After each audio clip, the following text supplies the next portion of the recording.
Hi, I'm Raese. I made myself available by going to Indonesia in January 2017.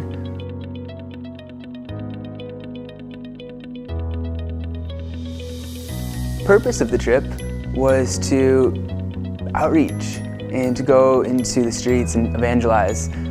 So where we were at was 99.8% Muslim, and there's an island of like 1 million people, and there's a couple Christians on the island. It was really cool. No one we talked to had ever heard the gospel, and so we were their first encounter with who Jesus really was. When we got to tell people about Jesus for the first time, we had to speak through translators, and so that took a little getting used to, but once we got used to slowing down our speech and speaking clearly, it worked really well. One way in particular I saw God show up. We were outside a mall one day.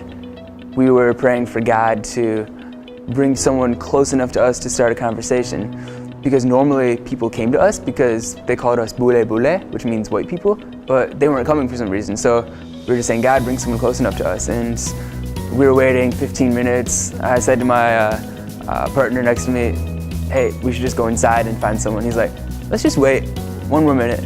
And right after he said that, a couple came up and we introduced ourselves, and within a minute they'd invited us to a Muslim university to tour around, and that ended up, the next day all of us on the team went and toured around and talked to like a dozen Muslims about Christianity and Islam for 2.5 hours, and then we went to a coffee shop and talked to them for another 3 hours, and it was super fruitful, and all just because we waited on God, and I almost didn't, so it was a big lesson in faith for me.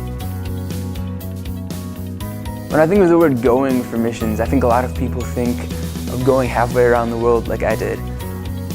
But in a way, I realized that was sort of a catalyst for me to go 10 feet and talk to this person on this park bench right here in Detroit, or when I'm in Louisville. We don't have to travel 9,000 miles in order to fulfill the Great Commission, which Jesus just says, go, make disciples. There's no reason you can't do this back home. Be faithful where you're at.